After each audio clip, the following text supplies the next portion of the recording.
stand up, stand out. Oh, stand up, stand out. Be magnificent today. Stand up, stand out.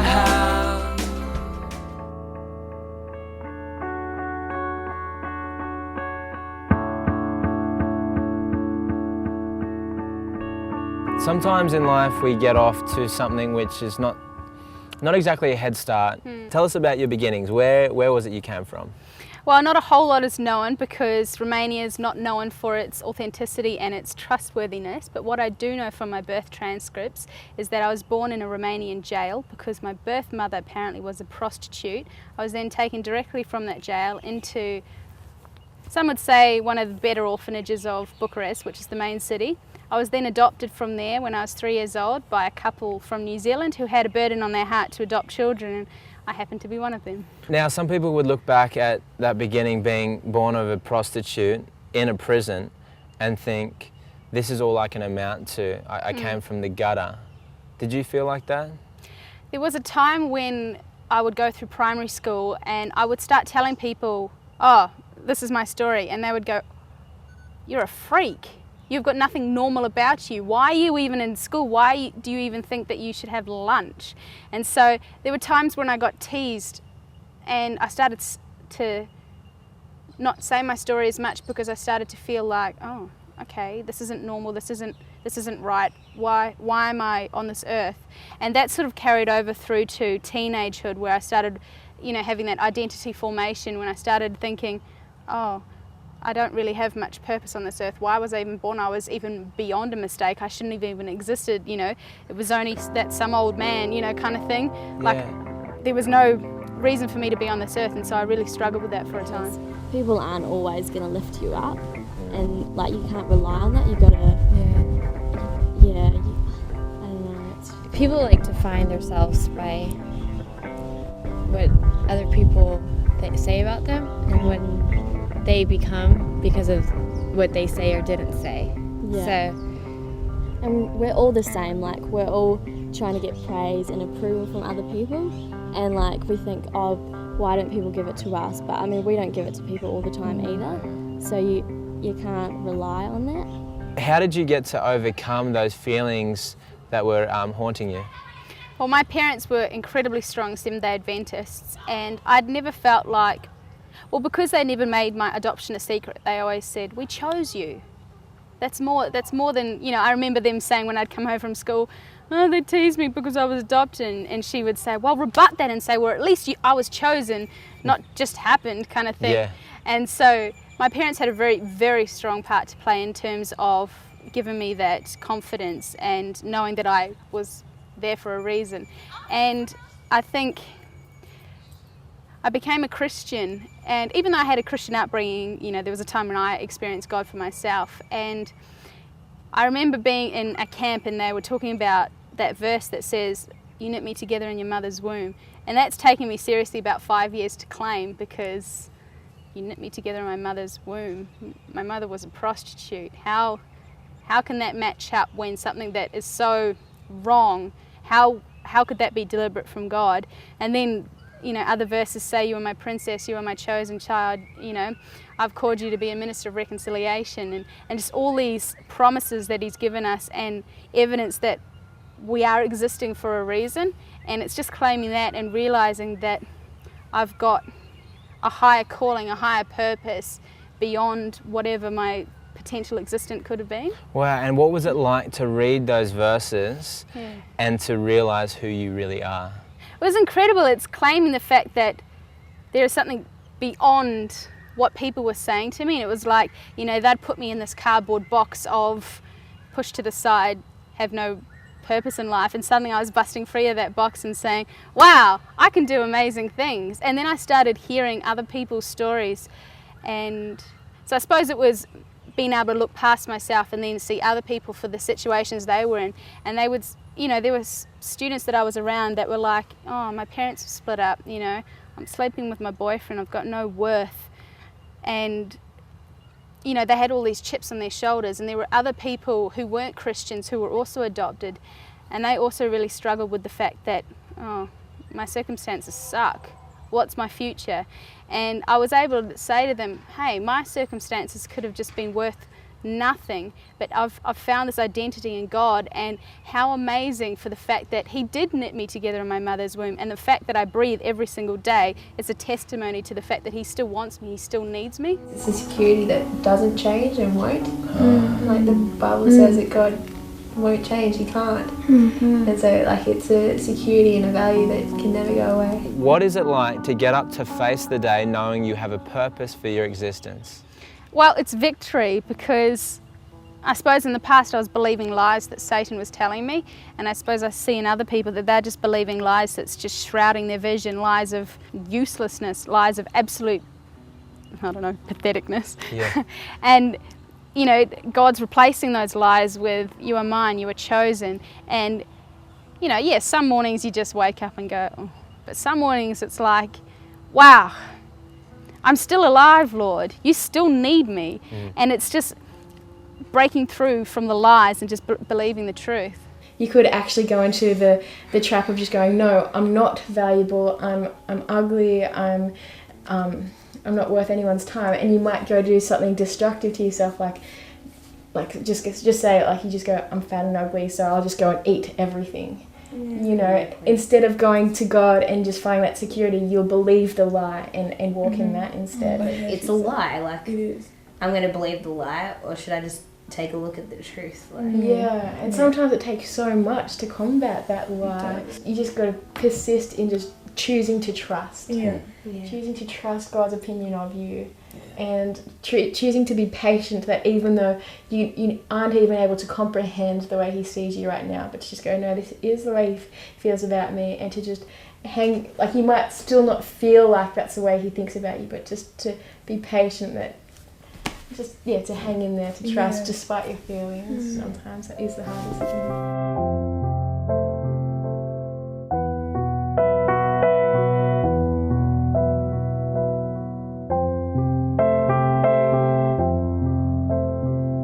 I feel like you can either take it or you can leave it. Like, you can take them judging you, you can take what they're feeling towards you and what they're thinking, or you can just leave it and let them think what they want to. What is beauty anyway? Like, who decided that this was beautiful and this was ugly? Like, there's no such thing. Like you said, it's in the eye of the beholder, and it's just dumb that somehow our world has grasped this concept of beauty and gone, all right, let's split the line and be like, okay, this is what beautiful is going to look like, and this is what ugliness is going to look like. And then our minds have just been brought up believing that that's the colour green and that's the colour red. It's like, that's beauty and that's ugliness, and we're like, oh, okay, cool. And then that is like horrible, because as kids we were taught to think that way. I mean, with body types, with, like, you know, facial features, we're taught that that's the way you're supposed to look. And I mean, like, look at Walt Disney films, like Ursula versus Little Mermaid, where you've got, like, you know, a woman that is overweight, and they give her like this really mean personality, and this you know, beautiful girl that's stick thin, and you know, and like big bust, stick thin, and you know, this beautiful personality, and you're like, well, I want to be like that. I grew up in a really rich area, and everyone had all the name brand clothes, all the latest stuff, and I was constantly, not so much that I wanted to like have toys.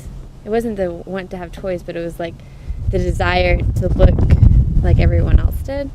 So I feel like I went through that. It's like people go through that in high school, but I feel like I went through it in elementary school. Like, I just wanted to have the name brand clothes and fit in and be like a normal kid. I remember things like that too. Like, I just wanted to fit in. And then I realized, like, I don't think I'm going to. So I was like, I might as well just be myself. Oh, yeah. But I've come a long way, I feel. Because it used to be more, did that guy look at me like that? What did he say? Oh, he must like me. And not because I like him, but I needed that, you know? I used to really chase that feeling. Like, it would feel satisfying for a time.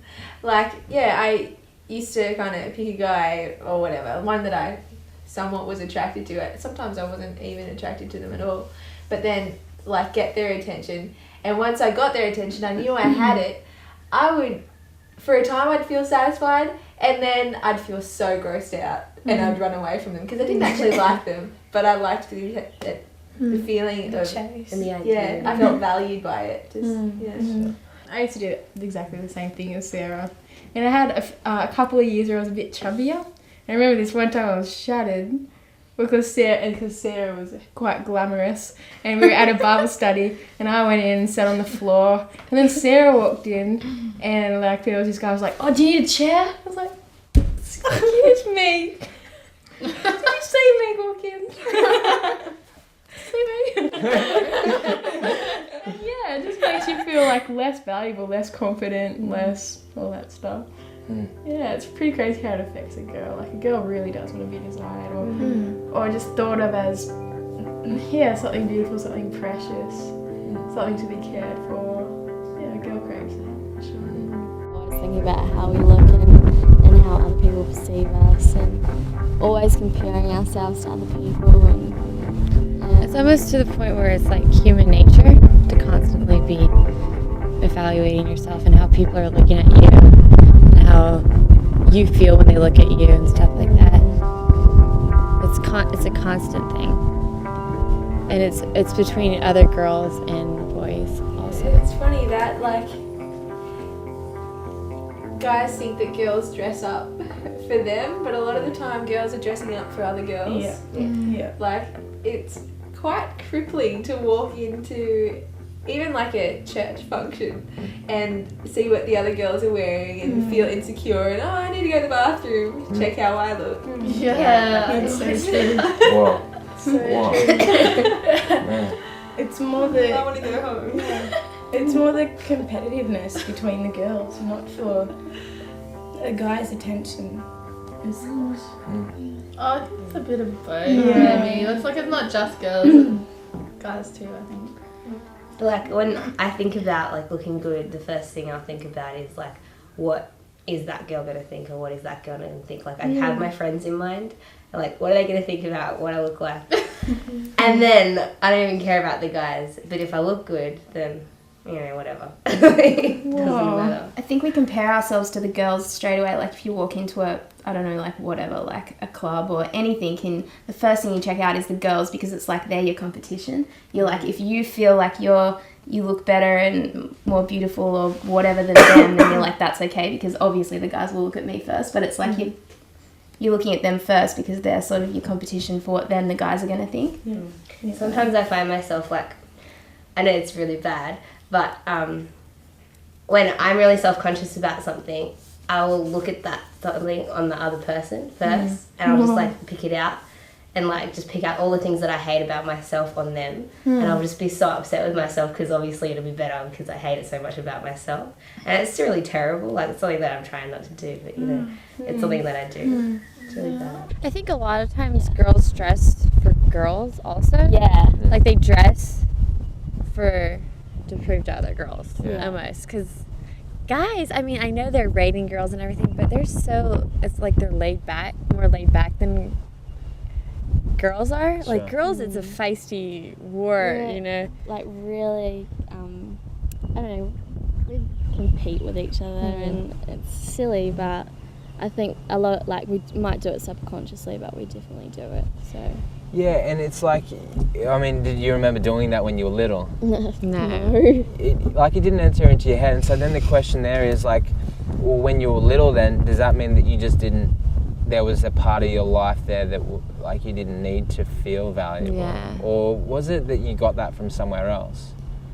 I guess probably from my parents, like I've already felt valued because my parents cared so much, Yeah. Really? so I didn't need it maybe from other people, or Your acceptance just from your home. yeah.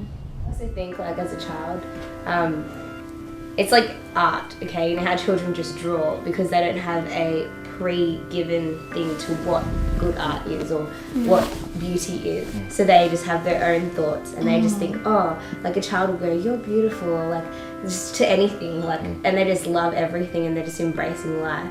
But I think these days it's worse, like children are exposed earlier at an early age. And now they're like, oh my goodness, I'm so ugly, and they're like 4 years old. I was in the shop the other day and a little boy was like to his sister, I'm so fat, and I'm like, I just felt for that kid, hey.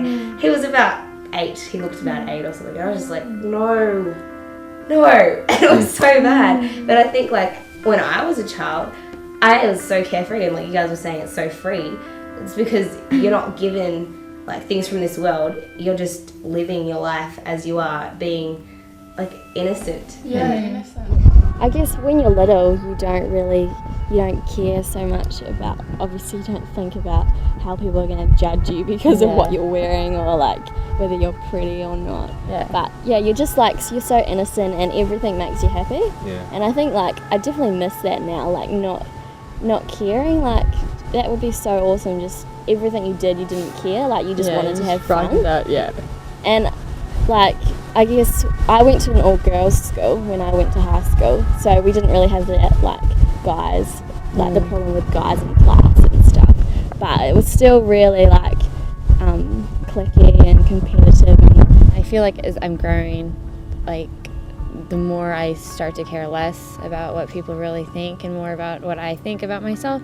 Yeah, so true, because I think like 5 years ago I cared so much more about what people thought about me than like now.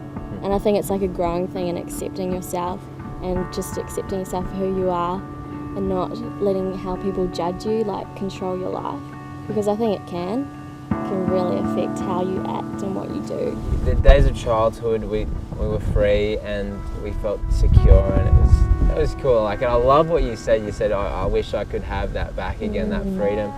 And I wonder whether it's on offer, you know? Yeah. I do. I wonder whether that freedom in life is still on offer to us. I think so.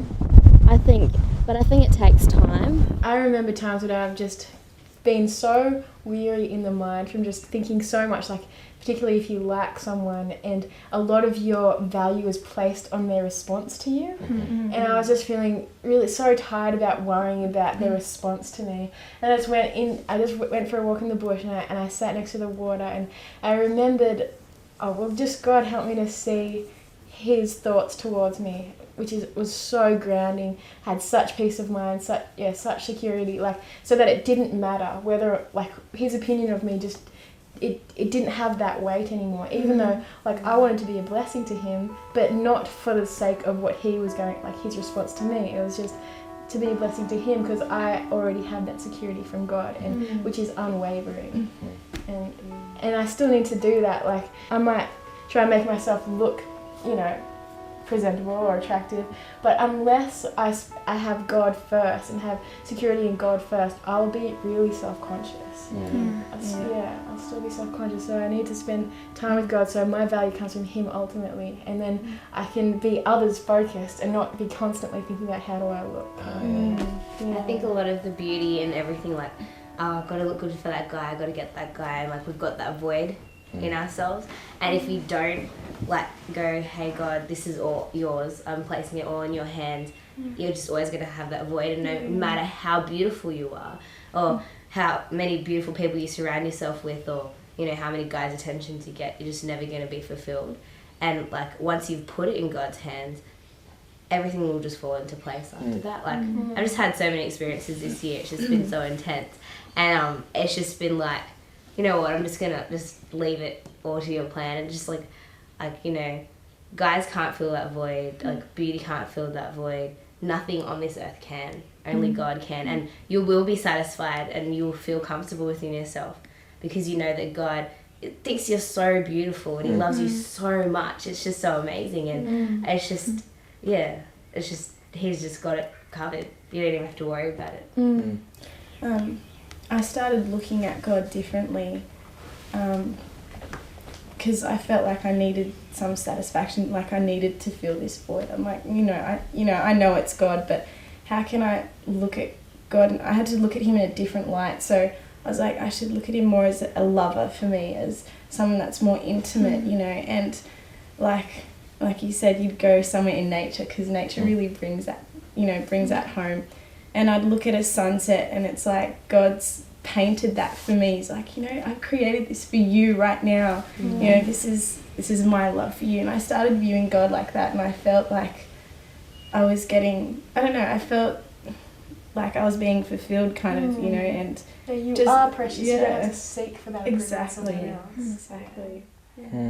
Like you can either go to your room, put on makeup, or buy yourself a dress, and to try and find that security, or you can try and like seek that from God, and that is the temptation that you face with all the time. Like, are you going to try and get that fulfillment by trying to get attention from a boy, or are you going to find it in God? Like that's the daily struggle. And I think once you've reached that point, like you were saying, like once you got there and you have to keep working on it, I think the best way, well for me anyway, is to think about the time when I first fell in love with God. Like to always think about that time when you knew it was all right, and like you might be in the worst spot, the darkest spot, and you're like, oh, it's terrible, going to go put makeup on, and then you think about it, wait, this isn't the thing that helped me before. So you have to think, like, I think the best thing to do is to think about the first time, because it feels so good to think about that again, and it'll just bring you back and go, okay, and then that'll help you be able to work with what's going on. I don't know. You know, to feel like, hey, I don't need to prove myself to anyone. It wouldn't make a difference.